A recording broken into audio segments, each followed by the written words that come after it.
Dear ones, I am Archangel Michael. Today I hope that the initial scare regarding the lightning strike has passed. As I said, I won't comment further. Each of you will take the journey as it presents itself to you. The only thing I will say here, is for those whose time zone is a little ahead of where video is generated, and that this generated many doubts. Use whatever lightning you have in your hands that day. Only that. So I will say nothing more on this subject. Yes, I will comment on what walking through the rays means, so that you understand the importance of what you are doing. I created a great metaphor here, where I say that we are making a great film, the film of your walk. This is not entirely metaphorical. We are truly watching each and every one of you. In the way you transmute feelings and in the decrees you are making. Many have easily got it right, how to do it, others are having more difficulty. But what I can say is that everyone will get there, even those who have extreme difficulty.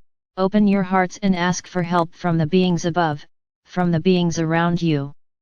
Not to anyone, physicist. I already explained here that each ray has a color. Why does each ray have a color?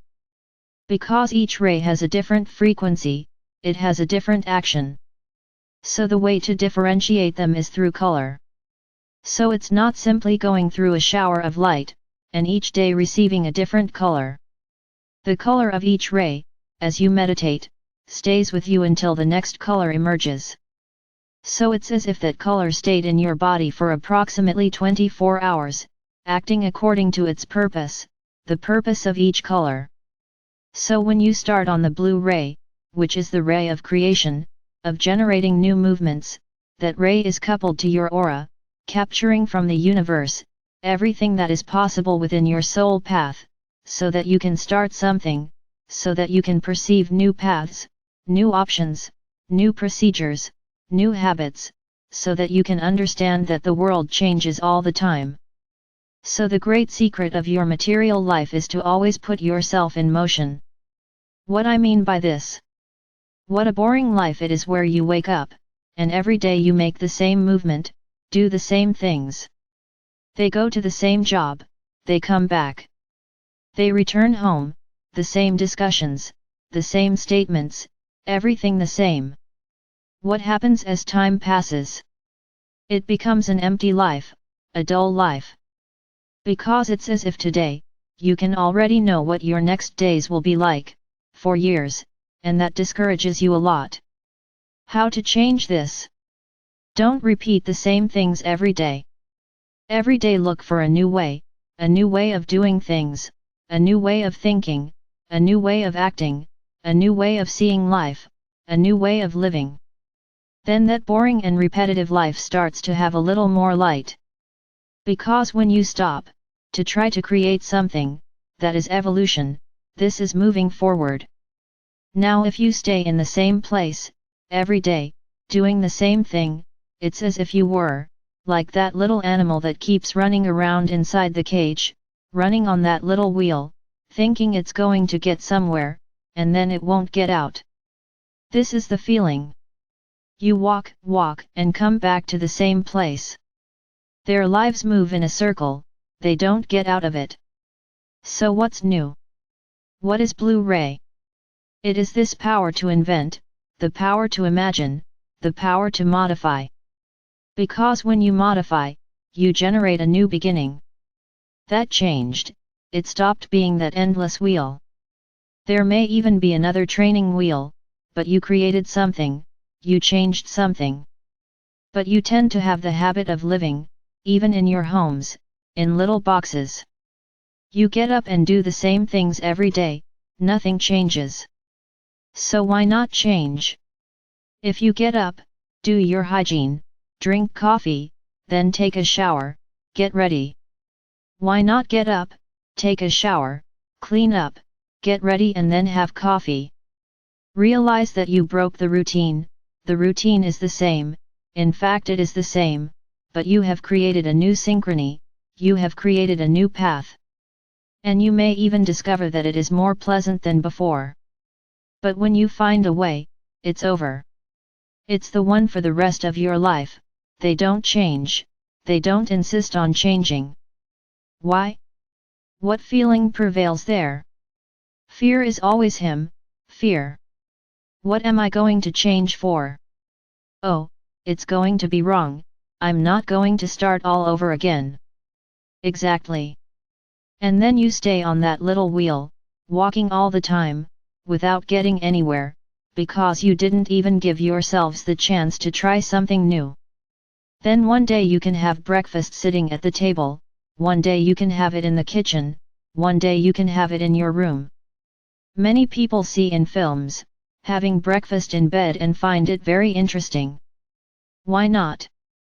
Then I see a lot of housewives here saying, I don't have time for that, my life is too busy.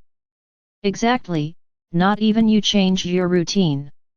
Even you are not capable of creating something new, because you do everything within your own time. For what?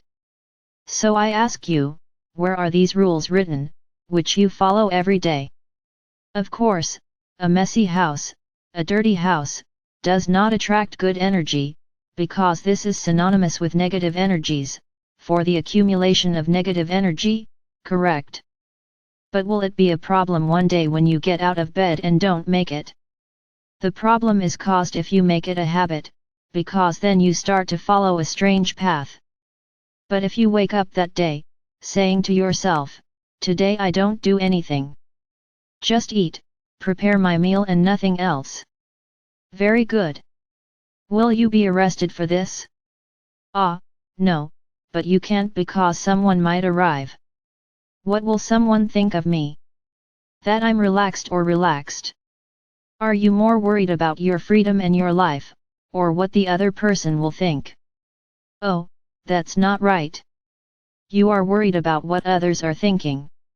And then that day passes, no one shows up at your house, so your worry doesn't matter much. Do you realize, my brothers, how do you put yourself in closets? It's not boxes, it's cabinets, because of the other. How will others look at you? How will you be judged? Interesting. And then you set up your life, beautiful and perfect, everything tidy, everything clean, everything smelling good, everything in its place. And there are some of you, who get sick about it. Because you can't see a millimeter out of place. They get sick, because this unbalances any brain. Then I ask, what for? What are you experiencing? Anything. Your life is packing, tidying, cleaning, all day long. Or for those who work outside, life is about leaving everything tidy, working, coming back and continuing tidying. It doesn't matter if you're tired, or if you feel like throwing your shoes in the air and keeping your legs raised. Oh, no, you can't do that. Because the whole family will ask you, hey, why are you like that? Why is the house messy? Where's my dinner? Exactly, because you also raise your children, depending on you. If all of you, father and mother, raised your children, did you get up? Make your bed. Take your glass. Put on your coffee. He finished? Wash your glass. And then, you wouldn't have so much trouble, and everyone would take care of themselves. No one would be tired.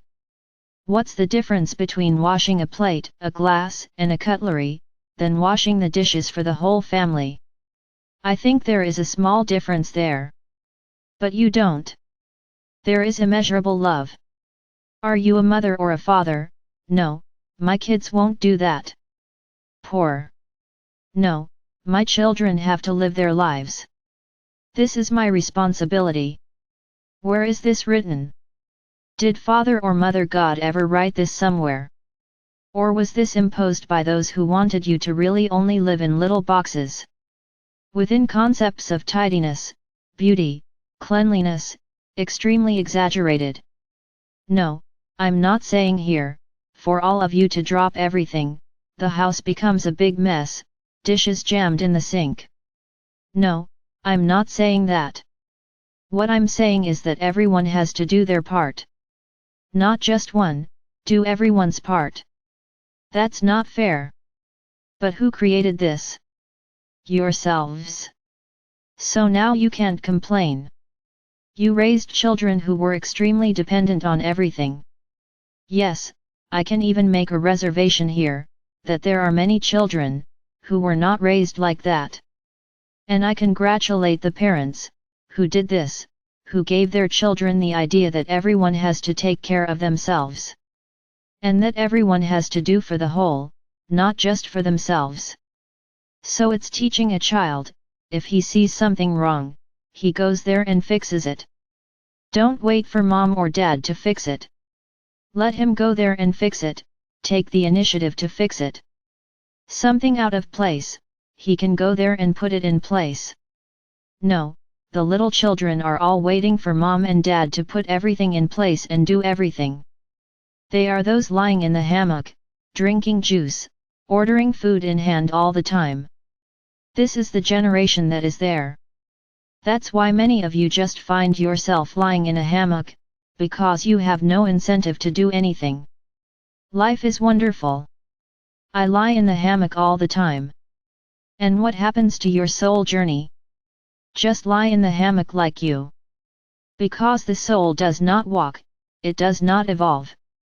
So my brothers, you stuck to concepts, rules, which cannot be modified. If you change one of these rules, the house goes into chaos. And then come the charges. I understand that many here who are listening to me, if they did this at home, I would even say that it would lead to domestic violence. Because that holy husband doesn't accept it. So I ask you women, those who don't need to subject themselves to this, why are you subjecting yourself? You are individual souls.